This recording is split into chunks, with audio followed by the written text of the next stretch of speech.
15 বছর যে আবেগের প্রকাশ ঘটানো যায়নি, যে অনুভূতিগুলিকে বলা যায়নি, সেটার একটা বহিঃপ্রকাশ, আউটবার্স্ট তো আছে।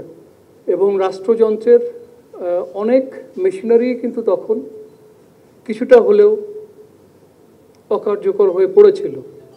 এটা তো বাস্তবতা। এরকম একটা এক্সেপশনাল সার্কামস্টান্সে আপনি একটা পারফেক্ট আউটকাম আশা করতে পারেন না। সেনাবাহিনী এই সময়ের মধ্যে কুমিল্লা নোয়াখালীর বন্যা থেকে শুরু করে বিভিন্ন সরকারি দাবি দেওয়া থেকে শুরু করে বিভিন্ন বাহিনীর মধ্যে আনরেস্ট থেকে শুরু করে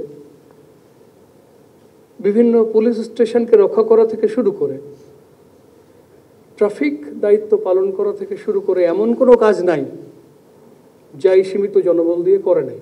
40 বা 50 হাজার সেনা সদস্য যাদের প্রাথমিক কাজ কিন্তু এটা না,